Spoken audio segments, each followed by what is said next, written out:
નમસ્કાર મિત્રો, સ્વાગત છે તમારું મારી યુટ્યુબ ચેનલ પિન્ટુ સરકારી અપડેટમાં।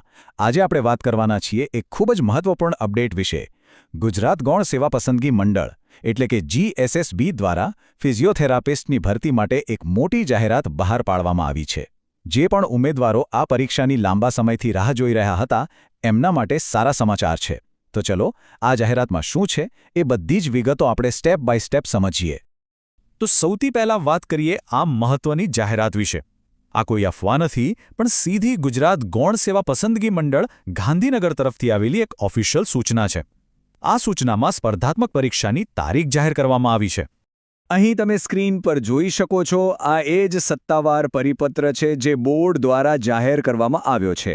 આપણે જે પણ માહિતીની ચર્ચા કરીશું એ બધી જ આ જ ઓફિશિયલ ડોક્યુમેન્ટ પર આધારિત છે, એટલે તમે ખાતરી નાખી શકો છો કે અહીં તમને જે પણ જાણકારી મળશે એ એકદમ સચોટ અને ભરોસાપાત્ર છે। હવે આ માહિતી કોના માટે છે એ ખાસ નોંધી લેજો।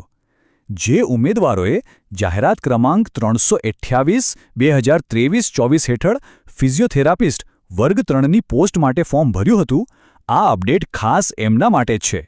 જો તમે આ પરીક્ષા આપવાના હો તો આગળની દરેક વિગત પર ખાસ ધ્યાન આપજો। તો હવે આવીએ સૌથી અગત્યના સવાલ પર કે ભાઈ, પરીક્ષા છે ક્યારે? બધા ઉમેદવારોના મનમાં આ જ સવાલ હશે।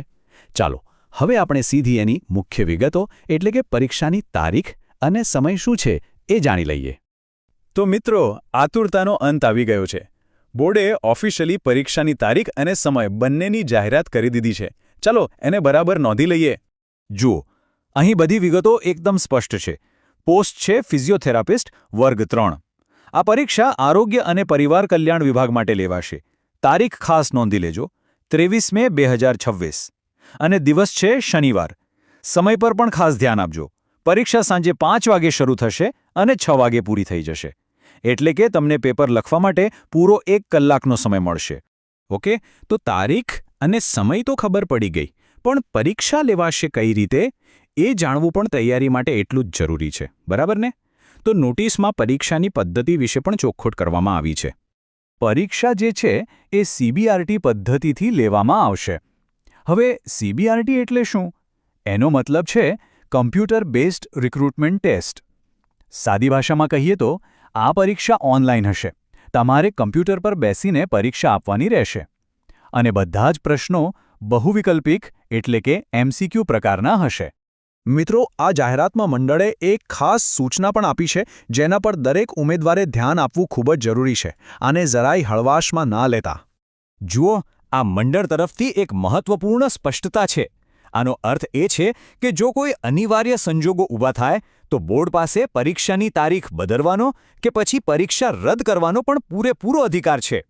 એટલે આપણે એવું માનીને નથી ચાલવાનું કે આ તારીખ હવે ફાઇનલ જ છે।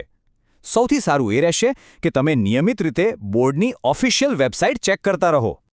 તો હવે જ્યારે બધી માહિતી આપણી પાસે છે, તારીખ પણ છે અને પરીક્ષાની પદ્ધતિ પણ ખબર છે, તો હવે આગળ શું કરવું?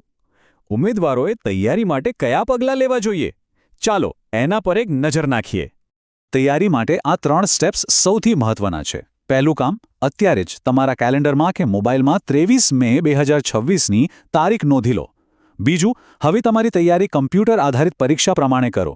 ઓનલાઈન મોક ટેસ્ટ આપવાની પ્રેક્ટિસ શરૂ કરી દો, જેથી પરીક્ષાના દિવસે કોઈ તકલીફ ન પડે। અને ત્રીજું અને સૌથી અગત્યનું, GSSBની સત્તાવાર વેબસાઇટને નિયમિત રીતે ચેક કરતા રહો, કારણ કે કોઈ પણ નવું અપડેટ સૌથી પહેલાં ત્યાં જ આવશે।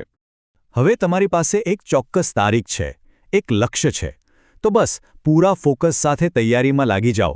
આ પરીક્ષા માટે દરેક ઉમેદવારને ખૂબ ખૂબ શુભેચ્છાઓ। મિત્રો, દરરોજની સરકારી અપડેટ સૌથી પહેલાં મેળવવા અમારું ટેલિગ્રામ ગ્રુપ જોઈન કરો। લિંક ડિસ્ક્રિપ્શનમાં છે, હમણાં જ જોઈન કરી લો।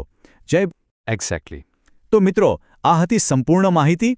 જો તમને આ માહિતી ઉપયોગી લાગી હોય તો વિડીયોને લાઇક કરો, તમારા મિત્રો સાથે શેર કરો, બેલ અને ચેનલને સબસ્ક્રાઇબ કરવાનું ભૂલશો નહીં। મળીએ ફરી એક નવી સરકારી ભરતી સાથે। જય હિન્દ, જય ગુજરાત।